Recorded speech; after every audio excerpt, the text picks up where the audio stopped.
Simon, I've started the live streaming. If you could just confirm it looks to my PC as though it is streaming. Yes, I can see that. Thanks, Simon. Okay, I'll hand over to yourself, Chair, and to Sam. Thank you.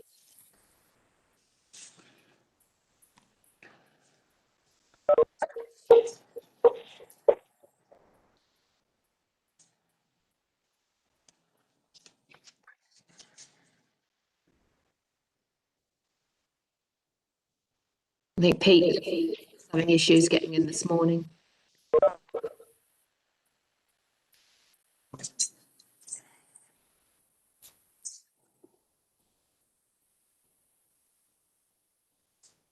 Yeah, sorry, Chair, just to let you know, we have issues when we put our VPN on. So to access the committee agenda, we have to have our VPN on to turn it on, and then we have to turn VPN off, which WebEx kicks us out. So that's probably why I've just had the same problem myself. So apologies for that. Joe, I had issues this morning, Joe, as well. And I switched over to the new VPN and it was fine getting in on the new VPN. Oh, I tried that. It didn't work. But yeah, we'll see. I generally leave mine on the VPN, Joe, and it doesn't kick me out normally. Yeah, I have no luck. I have to keep turning it off. Otherwise, I just lose everything.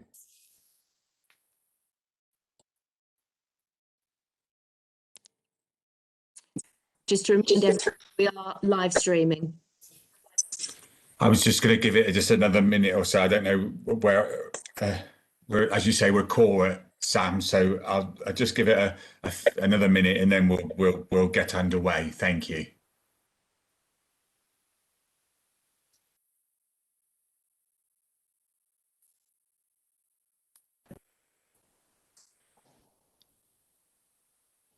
Ray, thank you for using your camera, but I keep seeing your poor internet connection sign come up, so you might want to turn your camera off just in case you drop out, sir. Okay. But, yeah, I'm happy for you to, if you're comfortable with that. Thank you. That's no problem. No problem.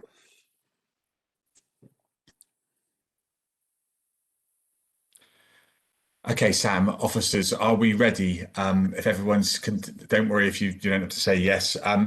First of all, thank you everyone for taking the opportunity to come along this morning to the Community Safety and Corporate Planning Committee for Devon and Somerset Fire and Rescue Authority.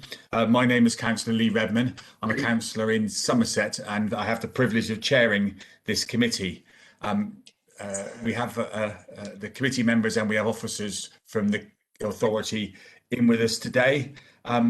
Thank you all again for taking the chance. We are, just to remind everyone, going on to live YouTube on the authorities channel from there. And members, there aren't masses of us and we won't be overrun, but what we'll do is when we take the presentations, if we let the officers finish their presentation, if you can store your questions up to the end, I'm happy for you to indicate that to ask a question in any way. I will try to keep a note of those, and Sam will help me and remind me if I miss anyone, but in real terms, when it comes to the questions time, I'm pretty certain we can just dip in and out as we go.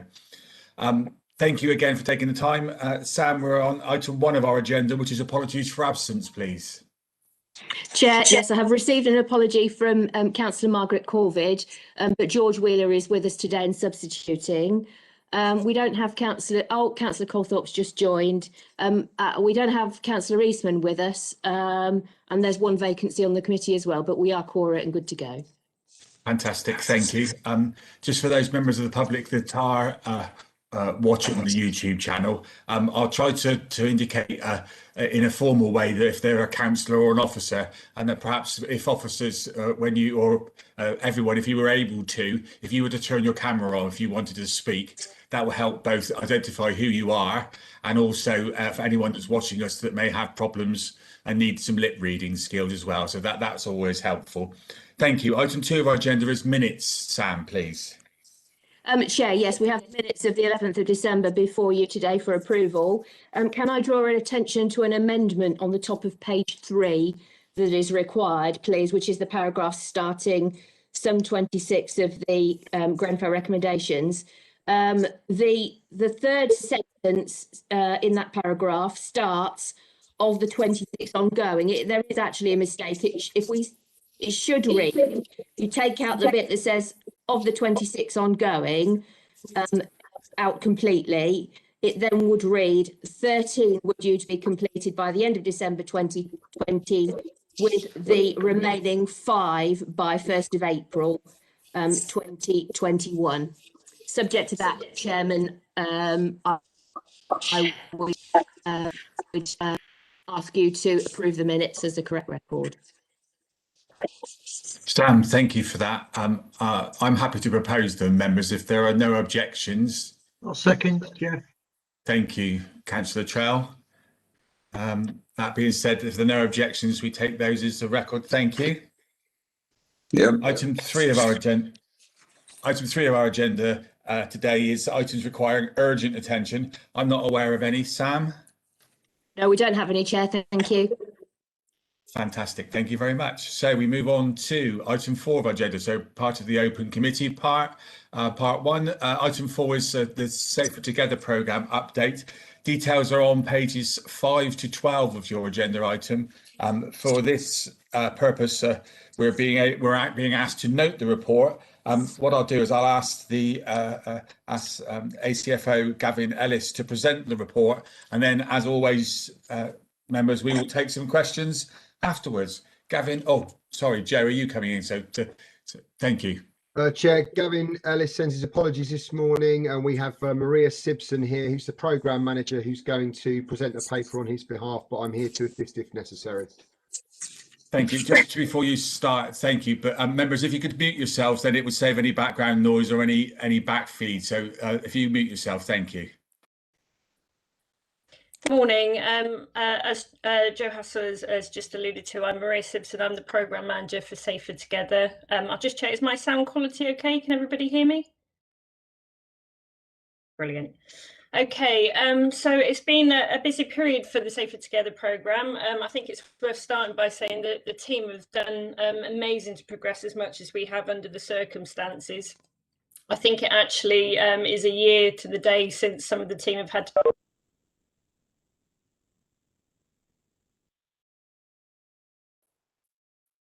Maria, we've lost your sound.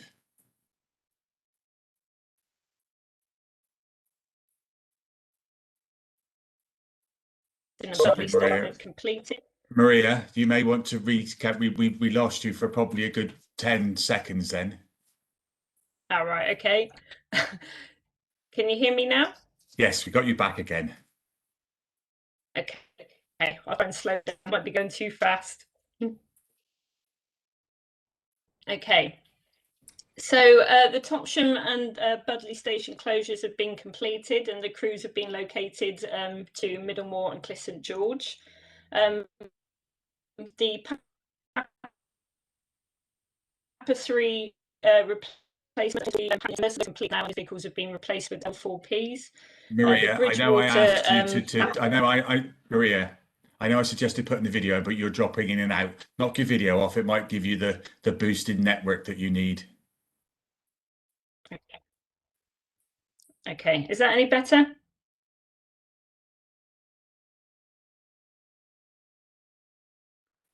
We've got you now, thank you. Okay, I'll start again. So we've had the Topsham and Budley closures have taken place now, and the crews have been relocated to the relevant stations at Middlemore and Cliff St George and Exmouth. The Papa 3s have progressed well, so we've had the Papa 3 vehicles at Taunton and Torquay were removed in December and replaced with the L4Ps that are now on the run there. And the same has just happened recently for Bridgewater's Papa 3 as well, so that replacement has taken place. We do still have the Yeovil Papa 3 that we're waiting on. We are expecting that the replacement of that to happen around the 21st, or the week commencing the 21st of the month. That's down to some of our constraints we've got due to COVID at the moment around driver training, but also we've had a few delays with some of the suppliers on some of the suspension kits we need for those as well. The Papa 2 replacements, they've all completed. and have all been done. Linton was still waiting to receive their ATV as part of the all-terrain vehicle as part of the wildfire capability we're adding there, and we are trying to progress with that as soon as we can. Again, that's dependent on driver training at the moment. Our pay for availability is rolling out well. We've had 4 groups have now transitioned on a voluntary basis over to pay for availability scheme, with initial feedback being positive across the stations, and we've also had 6 stations go over onto risk dependent availability at the same time. The remainder of the risk dependent availability ones will go over as they transition to pay for availability, unless they choose not to, and then we will plan those separately as we go. The MRP replacement is moving forward. The team were able to complete the stowage exercise with E1, the supplier, recently, and they will be going up at the end of the month to do the final inspection on those vehicles. We will receive 2 that are fully fitted out. There is a slight supplier issue at the moment with some of the wiring, but that is being taken up by our procurement department, and I think that's more a national issue rather than a local one for that. But we are hoping that we still get those first 2 vehicles in on time so that we can begin the training and familiarisation with those vehicles for the crews. Our wildfire capability, as I said, the L4Ps are moving forward. The ATVs, the first one has gone on the run last week at Bovey Tracy. And we've moved and relocated the incident support unit to Martock as well, to enable that to happen.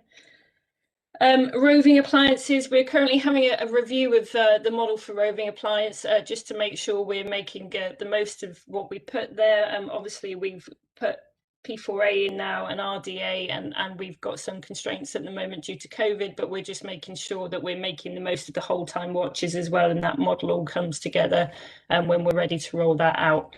Asset management remains on track, so that's the project that is looking at improving our systems for tracking our equipment. So phase 1, you might remember, went live in December, and we're now finalising the requirements for phase 2 on that.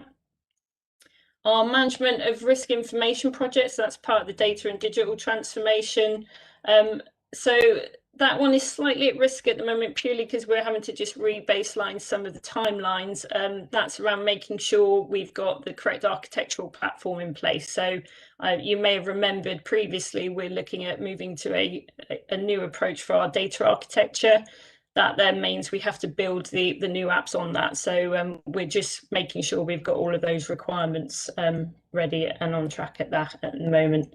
The people development work stream has moved forward. The development toolkits are being developed and are being rolled out, and we are hoping that we'll be able to close that as a project shortly, as that will transfer into business as usual. That's been coordinated by our OD and HR department. It's also managed to develop a series of development tools for crew managers, development pools for crew managers right up to SLT level, which will be mixed support and non-uniform candidates as we move forward. Again, that's being transferred into business as usual. And we've just procured mine tools as well, which is a product which was identified as a requirement within the business case. So that's been launched as a trial at the moment. Have I forgotten anything? I believe that is what was in the update. Is there any questions for me on that? Maria, thank you. Members, if you want to indicate in the chat, raise your hand or turn your camera on and wave at me. So, Jeff, I've got you at the moment. I'm just going to make a couple of points and I'll bring Jeff in.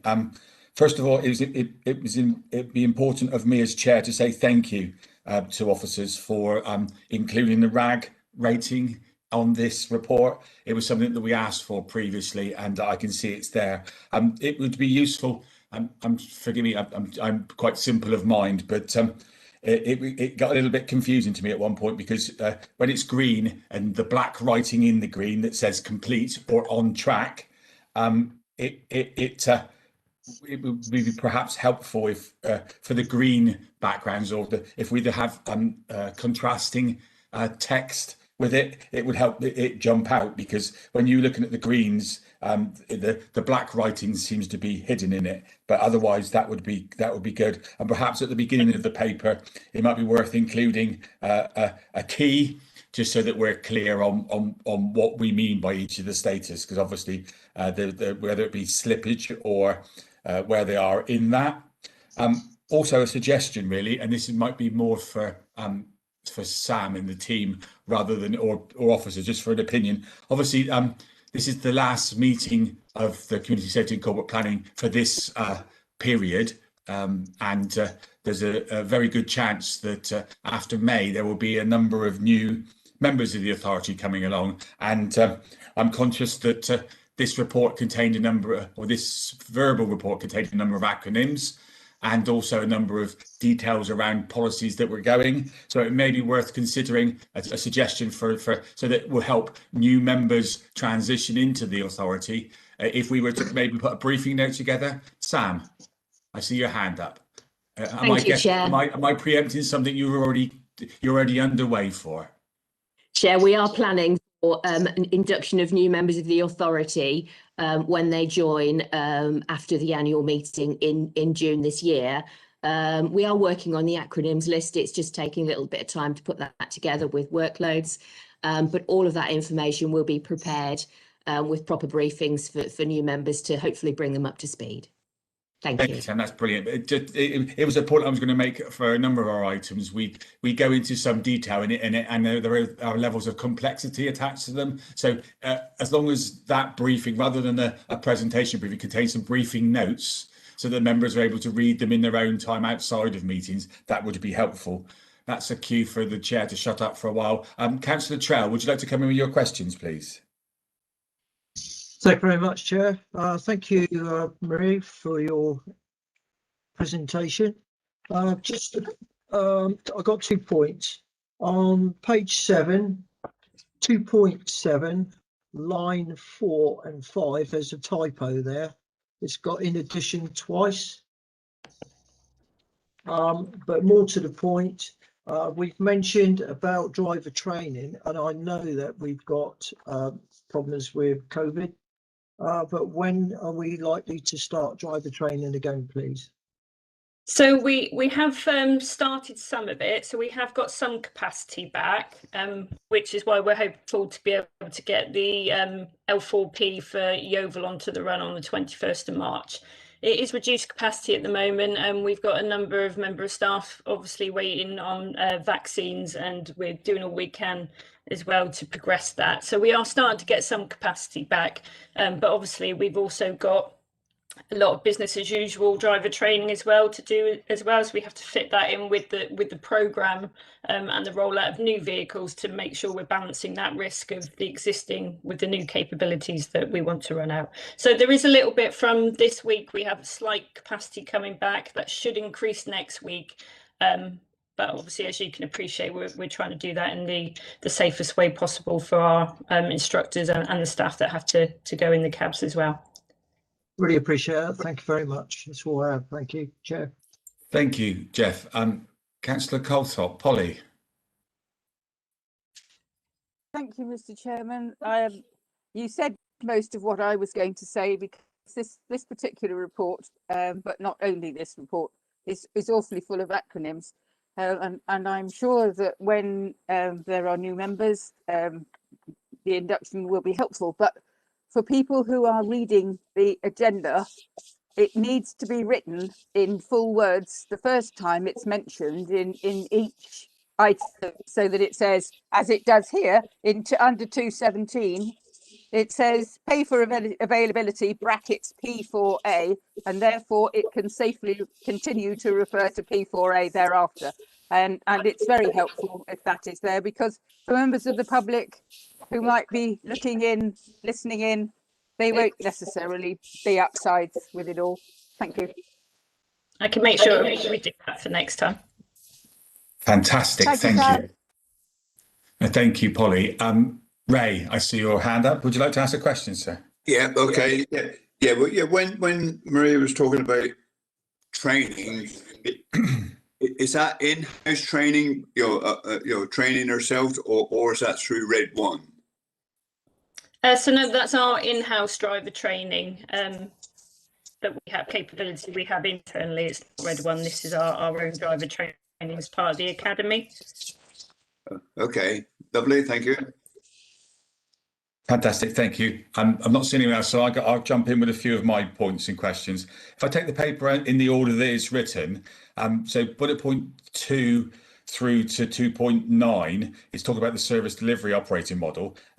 I've just noticed that if you read the tone in it, there are a number of places where things are being reviewed. 2.4 talks about identify the extent of the latent capacity available. 2.5 talks about identify efficiencies within the whole time shift system, and other points through it. I seem to be getting the vibe from that it's under that particular element of the Safer Together is under review. Is that correct? So I think with any project, as we go through them, we do gateway reviews to make sure, as you should do with any project, make sure it's viable all the way through. So what we're doing with the roving is we know we've got a number of other pieces of work that actually all relate to the same model. So we're trying to make sure that we are still always taking that holistic approach so that actually when we roll it out, it's the best that it can be.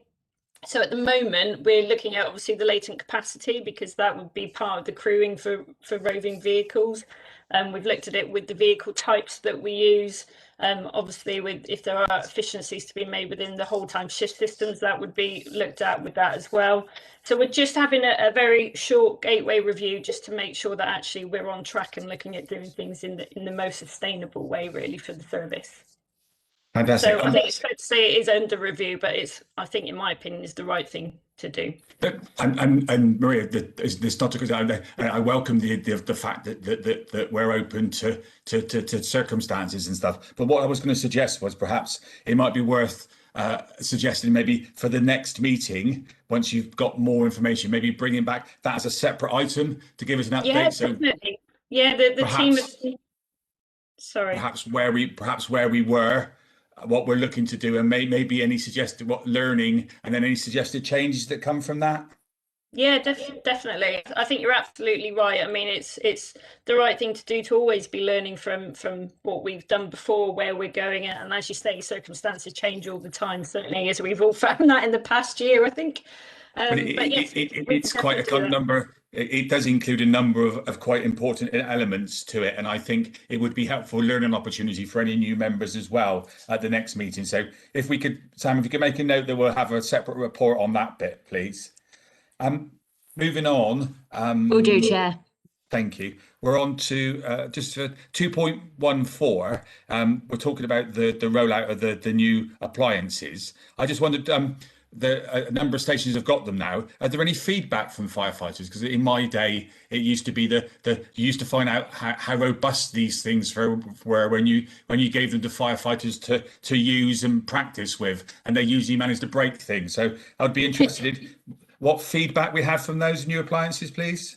Yeah, so we're still gathering the feedback at the moment. So the business change managers are constantly in touch with the stations. My understanding is I don't think we've had any negative feedback at the moment, but it is quite early days for a lot of the stations. So I'm sure, as things progress, we'll get feedback. The ATV went, like I said, the all-terrain vehicle went to Bobby Tracy this week, and they seem quite excited to receive that as well. So I think people are starting to see this as well as it's not just a replacement of a vehicle, it's part of the whole wildfire capability as well. But we'll certainly keep you up to speed if we get any feedback, good or bad, that's coming through for the vehicles, because I think you're right, it's really important that we take that on board.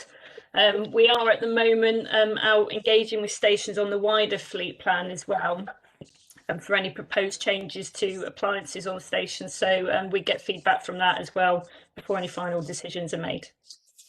Hopefully, as things start to the lockdown 3 starts to come down and people were able to get out and about a little bit more, I've already made the request to go and look at one of these vehicles. I seem to remember when I was lucky enough to go down to Porlock when they had the new appliance down there for a while, and the one of the feedbacks that stuck in my mind was when you had a tall firefighter that sat in there and said the leg room was a little bit depleted. So little things like that would be well said. So perhaps if you could perhaps give some feedback on those so from stations at the next meeting as well. Yeah, sure, that's fine. Yeah, we can get that. You'll be pleased to know I'm getting near the end of my list. On 2.23, I've mentioned it before, and just for clarity, as an ex-on-call firefighter, I tend to get a bit jumpy when I see the term selective alerting.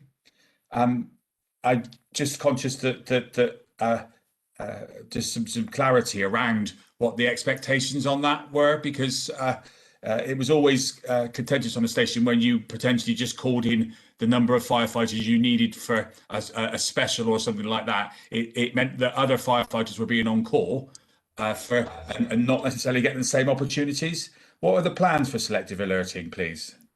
So selective alerting will go alongside the pay for availability. So when stations have obviously transitioned over. So I'm not as close to the detail obviously as some of the project managers working on it, but the idea is that we are only then alerting the on-call firefighters that are due to be available, because obviously we don't want to disturb everybody if there's no requirement to and they're not actually being paid for their availability at that time. So the team are working through the requirements on that and looking to do a trial on that before obviously we take it any further. But the idea behind it is that it should be a benefit for on-call firefighters and their families, so they're not getting disturbed outside of that time when they would be being paid for availability. This is, Maria, probably a point for the officers rather than for yourself. Would it be possible to have a conversation outside of the meeting, Joe, in relation to the plans for this? Because I know I don't want to go over the boundary between operational and strategic. It's just that I've got a personal interest in understanding what your plans are for the selective alerting. Thank you. Yeah, happy to have a conversation outside of this, Chair. What I would say is that this is absolutely linked to pay for availability. It's what makes the system work is the selective alerting. Obviously, we've been through trade unions and had those discussions with them. Without the selective alerting, it won't work as a concept. Well, it will, but everything has to be done manually rather than automatically. But happy to pick this up outside the meeting and have a conversation. Thank you. That's the end of my question. I see that, Jeff, you put your hand back up, or is that legacy? No, I've put my hand back up again. I did on in, sir. Thank you very much, Chair. 2.21. We've got there that 10 stations, that's 13%, do not wish to progress with the new model or pay for ability. So what implications to the service delivery would this or does this have, please? So at the moment, the business change managers are out and are still obviously continuing to engage with stations on pay for availability. I think it's fair to say this picture is changed quite rapidly as well. I think as the pay for availability system is rolled out and more people are feeding back on it hopefully in a positive light, the other stations are considering things that they may not have before. But obviously we're doing that all with consultation for engagement with the crews. At the moment, we are just having to continue, obviously, with the other systems as well, whilst we have that 10% that don't wish to move forward, pay for availability. Okay, thank you. Thank you, Jeff. Maria, members, are there any other questions for this item? I'm not seeing any hands or faces, so thank you very much, Maria, for the presentation, and we'll note the report and look forward to some further updates at the next meeting. Maria, thank you. Lovely, thank you. Okay, item 5 of our agenda, which is the Grenfell Recommendations Progress Report. I won't try and guess who's doing that. Pete, welcome, thank you. Looking very smart, so I suppose it must be nice now and again to be able to get it, like me, to put a shirt on makes you feel a little bit normal for a while. So welcome, and please give your presentation. Absolutely. Good morning, Chair. Good morning, members, and nice to see you all, even virtually. I'm going to present an update on the Grenfell Tower inquiry recommendations and the progress that the service is making against those. This is an ongoing progress report to the committee. Based on the background of the Grenfell Tower inquiry and also the Hackett review, which brought about changes to building risk and certain recommendations that have fallen out of that, some of which are being progressed as we speak through government and the House of Lords with the new fire safety bill and the building regulation bill as well. So to the paper in front of you, there are two sections basically. The first part talks to the 44 recommendations that came out of the Grenfell Tower Phase 1 inquiry. These are basically divided into two groups of internal and external actions for the service to take. It's worth reminding members that the majority of the external actions are dependent upon legislative changes, as I've just described, but also some are dependent upon us working with our partners through the Network Fire Services Partnership, which is our combination with Dorset and Wiltshire and Hampshire Fire and Rescue Services, and also some elements of understanding the impacts on the London Fire Brigade, which is where the main focus of the recommendations came out. So we await some progress with those external actions to a degree. So if I take you to paragraph 2.6 of your paper on page 15, this gives you an overview in the tables of the external and internal actions currently in progress. You'll note that of the 18 actions that have to be undertaken that are externally based, we are on track with 4 of those, slightly off track with 14, and none that are completely off track. And the reason that the 14 are in an amber RAG status and slightly off track is, as I've described, we are awaiting legislative changes to understand the full impact of what we need to do in order to make those changes. Moving on to the actions that we are generally in charge of. So out of the 44, there are 26. We have completed 6 of those actions. And then in terms of RAG status, 13 are on track and 7 are slightly off track. Again, none are completely off track. So again, we are making good progress with those.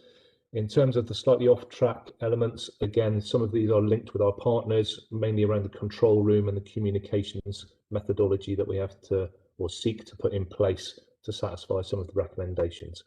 And in general, we are not anticipating being off track for any of those final completion dates that you can see in the table.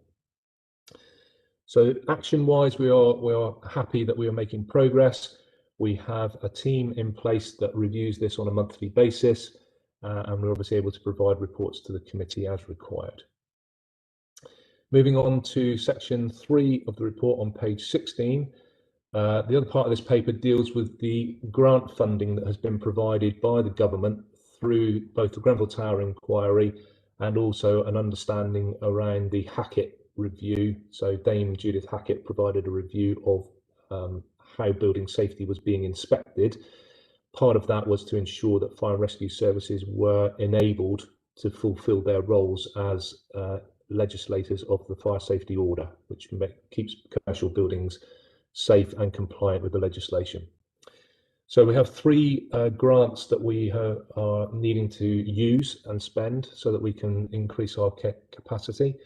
The Building Risk Review Programme grant, that is specifically there to look at all high-rise, high-risk residential buildings. So this was the initial fund which came out to deal with those buildings that had the ATM cladding, which caused the serious fire spread in Grenfell at the time. We had some towers in the Devonport area, and Plymouth councillors will be well aware of that had that cladding. That has all been removed and the fire safety arrangements have been put in place to make sure those buildings are now safe. So we do have an ongoing piece of work, though, where the Home Office have provided us with a list of high-rise residential buildings that they want us to be inspect on a regular basis. We have 89 of those across Devon and Somerset that are recognised, and there is an ongoing programme of inspection. We've inspected 35 to date, and they will be fully completed by September of this year. So that money is paying for that team to undertake those reviews. Second pot of money is the protection, what is called the Protection Uplift Programme grant. That is designed specifically to increase the service's capacity to deliver more protection-based officers. So those are the building safety inspectors that will go out and speak to the responsible persons for those buildings, make sure they're complying with the legislation and inspect the buildings on an ongoing process. We have taken some time to understand what we can best use that money for, and at the previous committee meeting, I reported that we were putting together a succession planning process for building safety officers, and also the qualification process which needed to go in place. Pleased to say that the Executive Board have signed off on both an immediate recruitment process for experienced fire safety officers, both uniformed and non-uniformed, and also a succession planning paper which we will put through the budget for the next couple of years in order to make sure that we can maintain our capacity in this area. We're also informally being informed that the Protection Uplift grant will have a secondary amount coming out for the forthcoming budget year, which will enable us to progress that even further.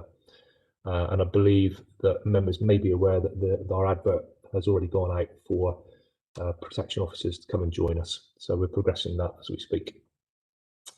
And the final pot of money is the Grenfell Infrastructure Fund. This came out late last year from Lord Greenhow, the Fire Service Minister, specifically to deal with technological advances. We have used that money to buy what is informally known as smoke hoods. They're actually better informed as escape hoods. So these are pieces of equipment that are carried on fire engines, but specifically used to help rescue people in smoke-filled environments. So one of the issues, main issues in the Grenfell Tower tragedy was that people were stuck in their flats and unable to escape down the stairwell because it was smoke-filled and they could not breathe as they left the building. Escape hoods are designed to give them the ability to walk through that smoke-filled environment, being guided by firefighters so that they can escape the building. So we've invested in that. All of our appliances carry those escape hoods, so that if we do get into a situation, and it doesn't just apply to high-rise buildings, obviously they can be used in any situation where we would need to help somebody leave a smoke-filled environment. So that brings you up to date with progress so far, Chair. Happy to take any questions. Thanks, Pete.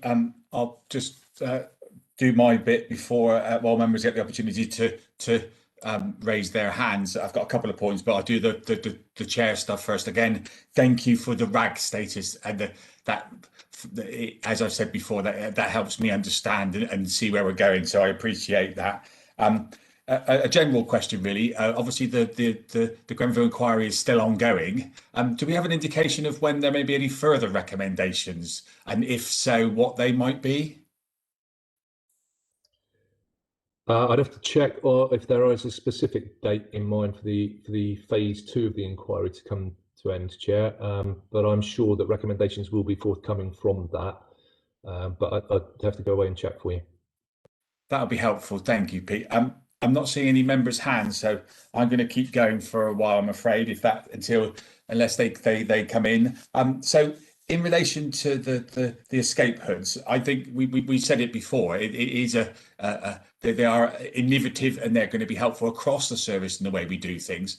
In a hope that one day we might be in a position to have a proper meeting, or at least where a number of members will be able to be up at headquarters to have a meeting.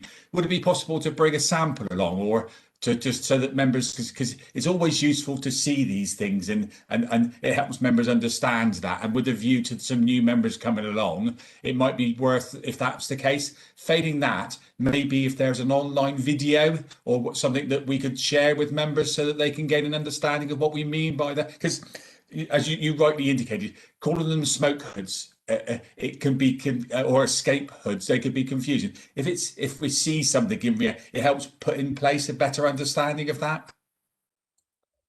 Absolutely agree, Chair, and yeah, happy to do both of those things. There is a training video which I'm sure that we can utilise to give members a clear idea of what we mean by the escape hoods and how they work. And obviously happy to bring one along, a training hood along, when we do finally meet in person. That would be fantastic. I see that Polly's put her hand up, so I'll shut up for a second, and then Councillor Colthorpe. Thank you, Mr. Chairman. Just a thought in passing. Grenfell was a dreadful fire, but there have been other incidences of tall buildings being impacted by aeroplanes, for example. And we had a bomb in Exeter rather recently. Would we have had any involvement there had there been damage to the university halls of residence, which are quite tall buildings and not that far distant? Pete, before you come in, it'd probably be worth, I know we're going out on YouTube, so just in case someone in America is watching us to go, actually the bomb was an unexploded bomb from World War II, I believe, and it was, there was a cause for that. I think that's what you mean, isn't it, Polly? It is indeed, Mr. Chairman. Thank you for explaining that. So in terms of the incident in Exeter, yes, we were highly involved in that. Obviously, the local resilience forum took the lead through the police and the EOD from the government in terms of the unexploded bomb, which needed a controlled explosion. Our crews were on standby both for any kind of emergency response which might have occurred, either through the bomb detonating before it got to the controlled situation, but equally they were involved in evacuating properties, including the high-rise buildings of the university, to make sure that people were out and outside of the cordon that was put in place by the army. We also took part in getting people back into their building and making sure they were safe. And as those of you that maybe are local to the area or maybe have seen the videos that were posted, quite a lot of debris was spread, and there were some quite large pieces of metal into people's gardens, onto roofs, and we took part in helping to retrieve that and make those buildings safe. In terms of the position of incidents that occur in any high-rise building, or indeed any building where we might need to help rescue people, we obviously have a number of pieces of equipment that will help us to do that and enable people to get out as quickly and as safely as possible, and we deploy that as necessary depending on the circumstances. Thank you, Pete. Thank you, Polly, for your question. I'm not seeing any further hands. Pete, perhaps a bit of advice just for me, then I'll shut up. I'm funny enough, it's timely. Last week I received an email from one of the residents in some flats in Bridgewater, where I live. Not high rise, but there was an indication that her landlord, the resident's landlord, was indicating that the insurance cover that she was being put up. And the reason for the insurance cover period was the material that the property was made from. Now, it's a 3-story building, a number of flats in the town.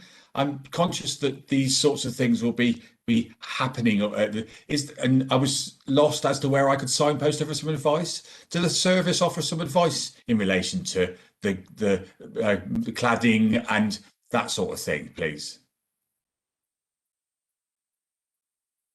So in terms of building materials, that would generally be sorted out through the local authority and the building regulations department within each local authority.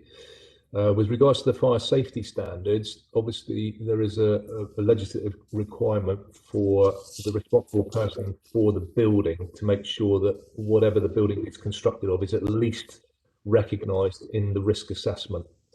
So my suggestion would be that the residents of such a building, if they are being asked to do something different, that they would probably want to see that risk assessment to understand exactly what the issue is that they are being asked to deal with. And if they require support and understanding about what constitutes high risk from fire, then obviously there is information available through the service, both on the website, and we have a large social media presence around what people can find out from us. But we're happy to take questions at any time from the public. Pete, thank you for the clarification. That's really helpful. I'm not seeing any further hands on this item. Last shout, members. Pete, thank you very much. We're being asked, I think, again to note the report.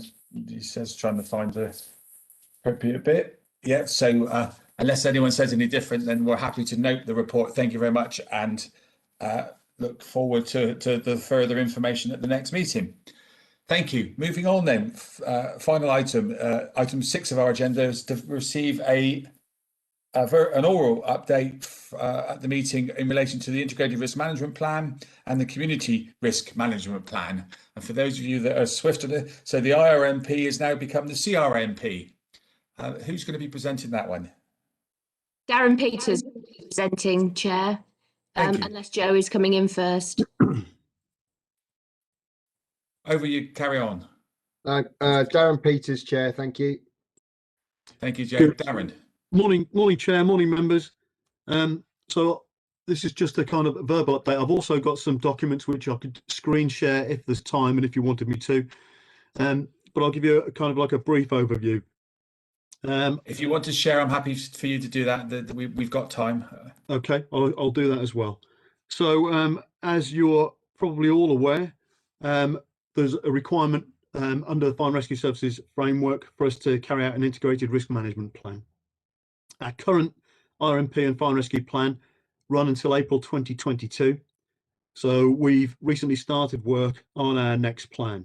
And in good timing, the NFCC have recently produced a national fire standard for community risk management planning.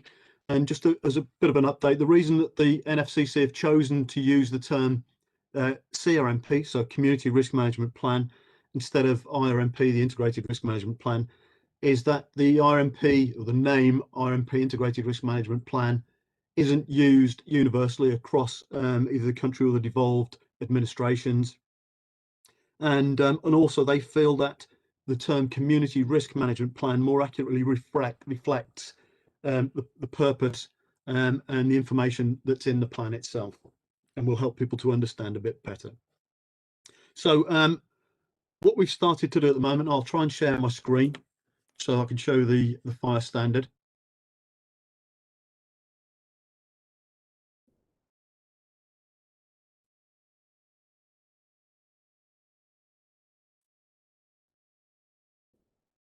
Seems to be a little bit slow.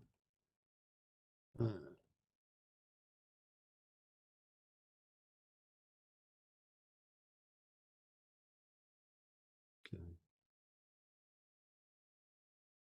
Can anybody see my screen at the moment? No. Okay. Hang on. Okay, there we go. There we are. Okay, can you see that one? Okay, so that's the components of the community risk management plan. We're going to follow the fire standard as we work through, and we're also going to follow this kind of guidance for the community risk management planning. There's obviously a number of reasons for that. One is that it's been well thought out and gives us a really kind of sequential process to follow, so make sure that we don't miss anything. And the other part of that is that HMI will use the national fire standards and best practice from the NFCC when they come and look at how we're producing our integrated risk management plan and then the plans that follow from that. So at the moment, we are looking at hazard identification, and we're just gathering all of the information on hazards, data streams, and then we're in the process also of procuring a new risk modelling software called CADCore. And what we'll be able to do then is to feed that information into there, which will give us that kind of output from the end. The other thing that we're doing in tandem with that is working up our consultation and engagement. One of the requirements of the fire standard, and also it's the right thing to do, is to do really early engagement and consultation with communities and stakeholders to understand, the information that they've got, so the information out there, and also to understand the communities and stakeholders' perception of risks as well. And while we're doing the information gathering, we're also going to look at partners' risks as well. So things like health and well-being, and probably crime as well. And what that will do as well is it'll give us information which will inform and give us evidence for collaborative work. So what it'll mean is that we've got evidence then to support the approach if of actually identifying efficiencies or better outcomes for our communities. And I'll just see if I can change my screen at the moment, and I can show you the fire standard. Okay, can you see the fire standard? No. Right, okay, let me try again. Let me try something different.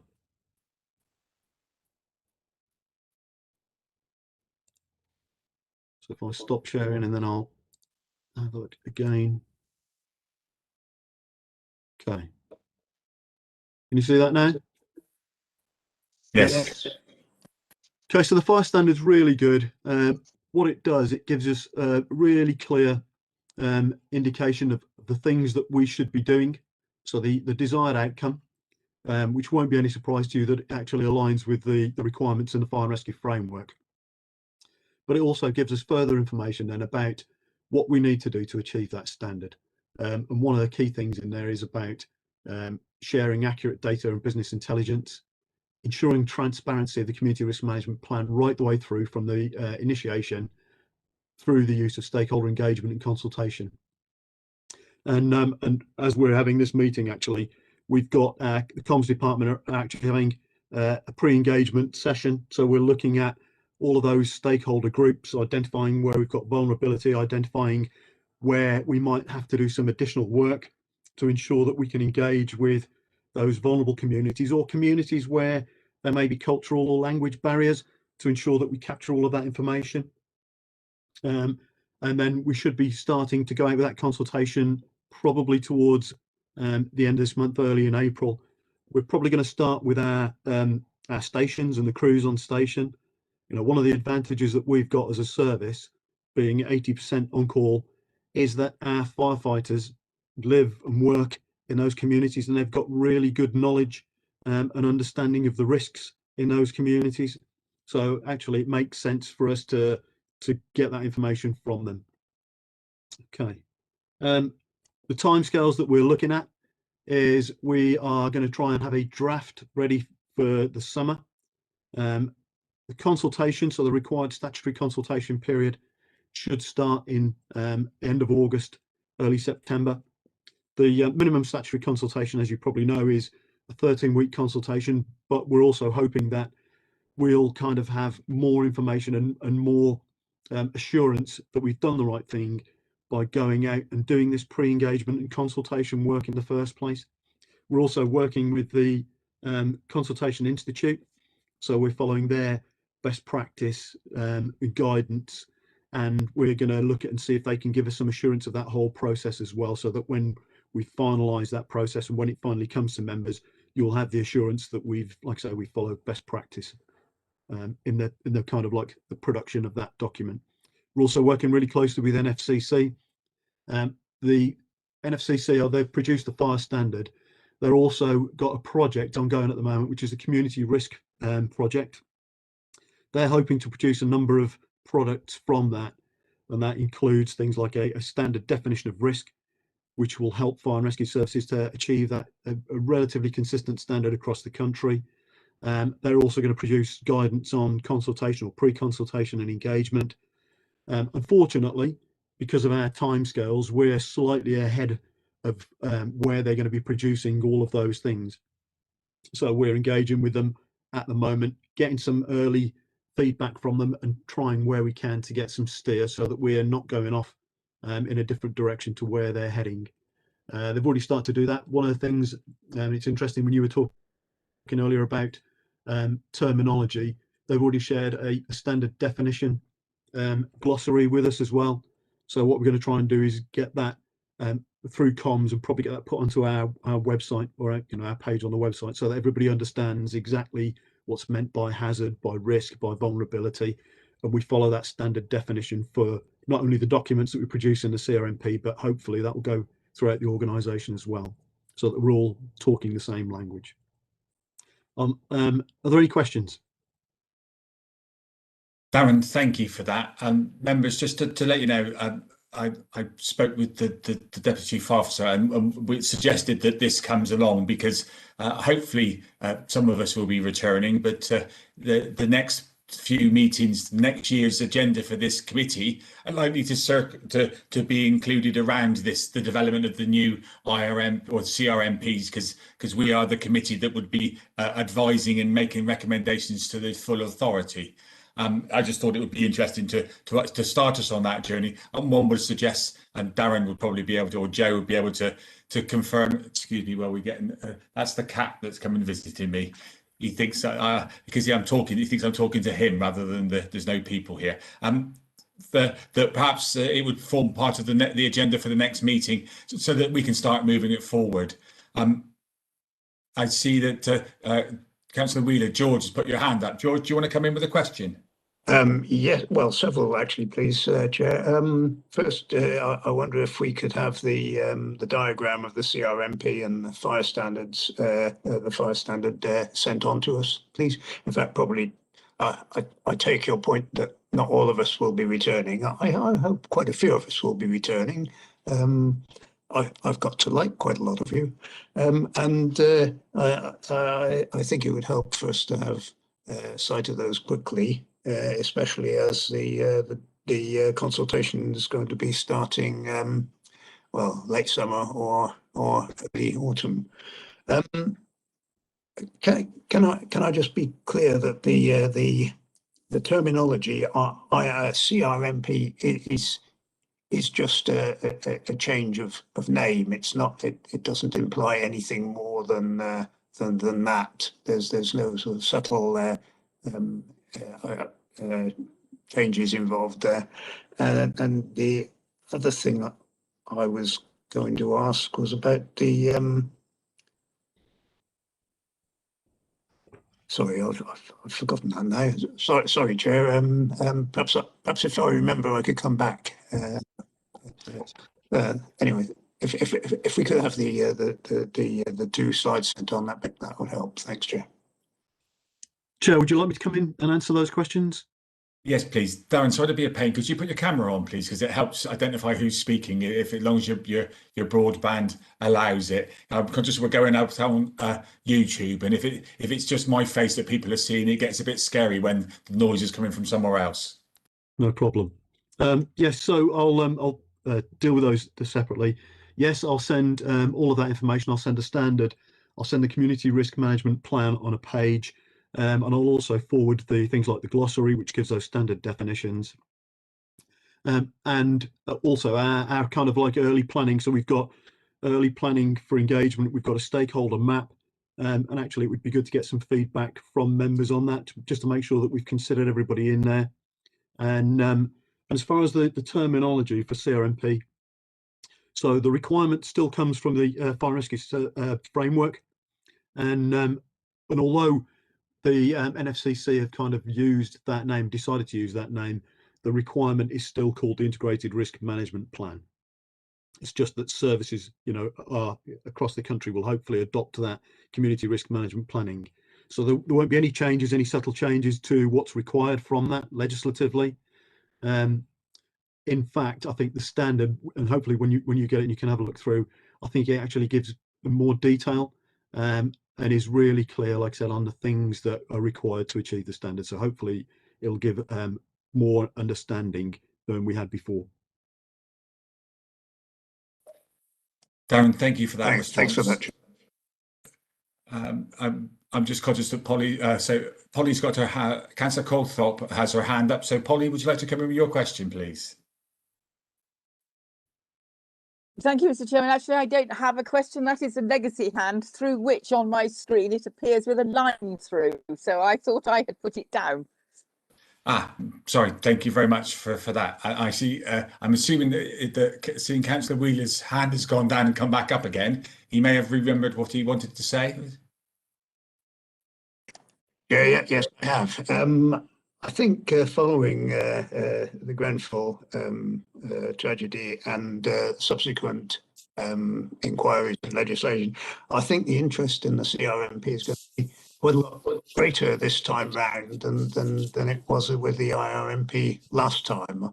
I think when I raised the IRMP, both at the City Council and in other forums, there wasn't a great deal of interest. I suspect that might be different now, and so I think we need to be members and officers need to be prepared for perhaps a little greater examination this time, and we will need to be fairly well prepared. Obviously, we won't be as well prepared as officers, but we'll have to face questions as well, I think. So any comments on how we might be prepared for that would be helpful. Thanks, Jess. Joe, your camera's come on, so I'm assuming you might want to come back on that one. Yeah, thanks, Chair. And for Councillor Wheeler, that's a really good point and something that we're absolutely encouraging the public to do, and we'd love members' help with that. I think we recognise in our last IRMP we didn't have a lot of feedback from the public, even though we tried various different methods. And of course, we had our Safer Together consultation last year, and again, although we went out to the community and we had some really good engagement, perhaps the learning from last time is actually we need to get the engagement far more into various elements of the community that we haven't managed to do up to this point. So as Darren said, there's a stakeholder mapping going on at the moment, and we'd like real full consultation with many areas of those communities that we currently can't reach. So Darren might be able to give a bit more detail on that, Chair. Thanks, Joe. Yeah, so I think one of the things that we'd like to do is to really get on the front foot with this. I think we're all aware that probably in the past we've not necessarily had a lot of feedback, and as Councillor Wheeler's said, I think the interest will be high, which is exactly what we want. So we'll actually really welcome more engagement from partners, and like I said before, if we can have that engagement so that people understand one thing, what we do and the services that we actually provide to communities, which I think still isn't particularly clear. And also that identification of, from a public sector perspective, there are efficiencies to be had from identifying where there are common risks and where we can work together. Just as a kind of like a lead into that, I've got a meeting with Public Health from Devon. We're going to try and do the same with Somerset to start looking at the Safe Southwest report that was produced by SWESC a couple of years ago. And I know that Lee's doing some work with SWESC to refresh that document, because it does exactly that. It starts to identify where those common risks are. So we've got that meeting set up for the end of the week, for that initial meeting set up for the end of the week. And one of the things that we can talk about there is where we can share that data better between us. I think if the COVID pandemic's shown us is that there are people, so the NHS have obviously got all of the information to identify the most vulnerable people, and they can segment that data down into age groups as well. And for us to be able to get hold of that data will really help us to target and identify those vulnerable people much better and do what we're supposed to be doing. Joe, Darren, thank you. George, is that a hand back up? Yes, well, I'm afraid Darren's just mentioned, Mr. Peter just mentioned public meetings with Public Health Devon and Somerset. Will that include Public Health Plymouth and Torbay, please?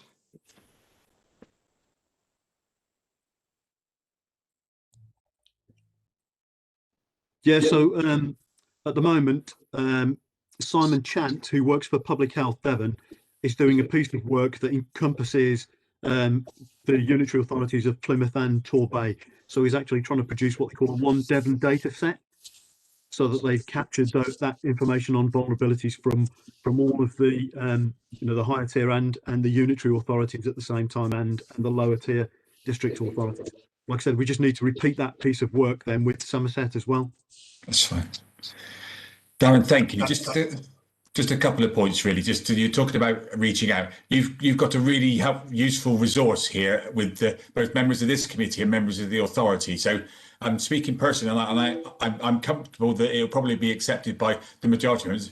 If when you send out your update, just by way of the presentation, and you're looking for some feedback or some guidance to help you communicate out the message, then that might be worth asking the members as well, because I know that we'd likely to. And what I will ask you personally, and I don't know whether you would perhaps consider some form of recommendation or a presentation or even a briefing note that we can share with our authority, our lead authorities, because it would be nice for me. I'm with in Somerset, with the fact that we're having the unity debate at the moment, our election has been deferred. So I've gained a bonus year. So if as long as I'm selected for the Fire Authority for next year, I'm happy to take a paper to Somerset or take a presentation of some sort, seeking some feedback from members, because we will be raising, be able to raise the profile. Some of Plymouth are not up for election, some of Torbay, so there's some of us are going to be rolling over, and some new members, and it would be an opportunity maybe at the early part of the next quadrennium for the new councils, whether they would be able to receive a presentation of some sort from the Fire Authority, because that will do a number of things. It'll raise our profile, it'll get your message across, and maybe get some feedback into it. So that's a suggestion from me that you might want to consider. No, that'd be really helpful. Thank you. I'll work on that now. Thank you. And as I've said, so I'm assuming that this will become a regular agenda item for the next set of meetings, and I'm assuming it will be on an update, and some information will be ready for the next meeting, in which case that's there. I've come to the end of the agenda now, if there are no other points, members. Before I go, I just wanted to say that we've mentioned before, and I know we're out on YouTube at the moment, but there are a number of elections coming up in May, which will mean that some members may not be back and some may not be standing. So I just wanted to say thank you to those members of the committee that have put their time and effort in to helping us go forward. And I hope to see, for those of you that may not be returning, I just wanted to say thank you for your time and effort. I'm conscious that there's at least one in this room that's that, but I just wanted to go on record. And finally, my final bit is to say thank you to all staff for the Fire and Rescue Service who have gone above and beyond during this pandemic, and this, as hopefully there's a little bit of light at the end of the tunnel, and as we reach towards the end of lockdown 3, things might be easing up a little bit, but to thank you staff and officers and everyone for the efforts they've done. Unless anyone's got anything else, I draw the meeting to the close at just after 11 o'clock. Thank you very much for your time. You can stop the YouTube now. Thank you, Lee. All the best.